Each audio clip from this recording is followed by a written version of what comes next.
ಭೂಮಿ ಅನ್ನೋದು ಬಹಳಷ್ಟು ಮುಖ್ಯವಾದದ್ದು ರೈತರಿಗೆ ಬೆಳೆಯನ್ನ ಬೆಳೆಯೋದಕ್ಕೆ. ಆದ್ರೆ ಭೂಮಿಯ ಒಡಲಿಗೆ ಸೇರ್ತದೆ ಈಗ ಮಾರಕ ಕೆಮಿಕಲ್ಗಳು. ರೈತರ ಜಮೀನಿನಲ್ಲಿ ಪೈಂಟ್ ಮತ್ತೆ ಥಿನ್ನರ ತ್ಯಾಜ್ಯವನ್ನ ಮುಚ್ಚಲು ಪ್ರಯತ್ನವನ್ನು ಪಡಲಾಗ್ತಾ ಇದೆ.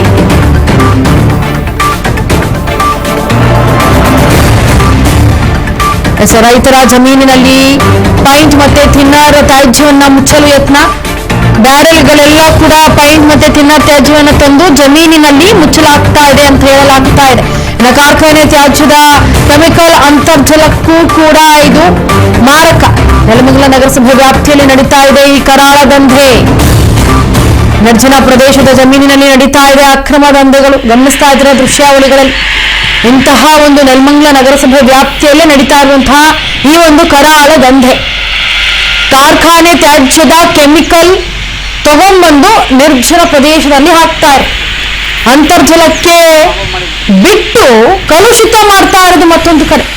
ಸದ್ಯ ರೈತರ ಜಮೀನಿನಲ್ಲಿ ಈಗ ಕಾಣಿಸಿಕೊಳ್ತಾ ಇರೋದು ಪೈಂಟ್ ಮತ್ತು ಥಿನ್ನರ್ ತ್ಯಾಜ್ಯ.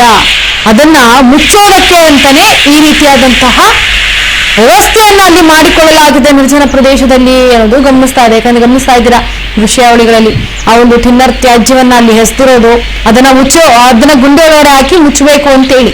ಅಂದ್ರೆ ಭೂಮಿಯ ಒಡಲಿಗೆ ಅದನ್ನ ಸೇರಿಸಿ ಅಲ್ಲಿ ಆಲ್ರೆಡಿ ಅಗದಿದ್ದಾರೆ. ಗಮನಿಸ್ತಾ ಇದ್ದೀರಾ ನೀವು ದೃಶ್ಯಾವಳಿಗಳಲ್ಲಿ ಆಲ್ರೆಡಿ ಅದನ್ನ ಅಗದು ಒಳಗಡೆ ಹಾಕೋದಕ್ಕೆಲ್ಲವೂ ಕೂಡ ತಯಾರಿ ಮಾಡ್ಕೊಂಡಿದ್ದಾರೆ. ಭೂಮಿಯ ಒಡಲಿಗೆ ಸೇರ್ತಿದೆ ಇಂತಹ ಮಾರಕ ಕೆಮಿಕಲ್ಗಳು. ಚಿಕ್ಕಬಾಣವಾಡ ಸೇರಿದಂತೆ ಹಲವೆಡೆಯಲ್ಲಿ ಕೆಮಿಕಲ್ ತ್ಯಾಜ್ಯ ಇದೇ ರೀತಿ ಆಗ್ತಾ ಇದೆ. ದುರ್ವಾಸನೆಯಿಂದ ಸ್ಥಳೀಯ ನಿವಾಸಿಗಳು ಕಂಗಾಲಾಗಿದ್ದಾರೆ. ಇತ್ತ ಸುತ್ತಮುತ್ತಲಿನ ಗ್ರಾಮಸ್ಥರ ವಿರೋಧದ ನಡುವೆಯೂ ಈ ಪ್ರಕ್ರಿಯೆ ನಡೀತಾ ಇದೆ.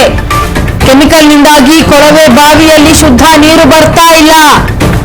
ರಾಜ್ಯ ಮಾಲಿನ್ಯ ನಿಯಂತ್ರಣ ಮಂಡಳಿ ಅಧಿಕಾರಿಗಳು ಭೇಟಿ ಕೊಟ್ಟಿದ್ದಾರೆ.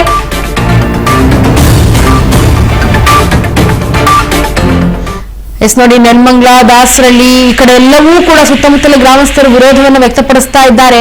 ಈ ಕೆಮಿಕಲ್ನಿಂದಾಗಿ ಕೊಳವೆ ಬಾವಿಯಲ್ಲಿ ಶುದ್ಧ ನೀರು ಬರ್ತಾನೇ ಇಲ್ಲ, ಅದು ಕೂಡ ಗೊಬ್ಬದು ಹೋಗ್ಬಿಟ್ಟಿದೆ. ಸ್ಥಳಕ್ಕೆ ರಾಜ್ಯ ಮಾಲಿನ್ಯ ನಿಯಂತ್ರಣ ಅವರು ಭೇಟಿ ಕೊಟ್ಟು ಸದ್ಯಕ್ಕೆ ಪರಿಶೀಲನೆ ನಡೆಸ್ತಾ ಇದ್ದಾರೆ. ಕಾರದಿಂದ ತುಂಬಾ ಸ್ಮೆಲ್ ಬರ್ತಾ ಇದೆ. ನಮ್ಮಲ್ಲಿ 7 ವಯಸ್ಸಿಂದ ಚಿಕ್ಕ ಮಕ್ಕಳಿಗೆ ಇದ್ದಾರೆ, ವಯಸ್ಸಾಗಿರೋ ಇದ್ದಾರೆ, ಫಿಸಿಕಲಿ ಹ್ಯಾಂಡಿಕ್ಯಾಪ್ಟ್ ಅವರು ಇದ್ದಾರೆ. ಈ ಸ್ಮೆಲ್ಲು ಅವರಿಗೆ ನಿದ್ರೆ ಮಾಡಕ್ಕೂ ಆಗೋದಿಲ್ಲ.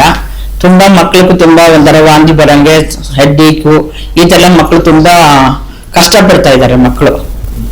ಮತ್ತೆ ಇದು ಯಾವ ನಿಮ್ಗೆ ಗೊತ್ತಿರ್ಲಿಲ್ಲ ಏನು ಸ್ಮೆಲ್ ಅಂತ. ನಾವೇನೋ ಇದು ಟ್ಯಾಂಕ್ ನೋಡಿ ಏನಾದ್ರು ಓಪನ್ ಆಗಿಬಿಟ್ಟಿರೋ ಅನ್ಕೊಂಡಿದ್ದು ಸಹ.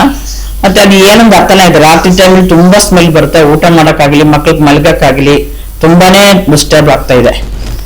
ದಯವಿಟ್ಟು ತಾವು ಏನಾದ್ರು ಅದಕ್ಕೊಂದು ಪರಿಹಾರ ಮಾಡಿ ಕೊಡ್ಬೇಕಂದ್ರೆ ನಿಮ್ಮಲ್ಲಿ ವಿನಂತಿ ಮಾಡ್ಕೊಡ್ತೀವಿ.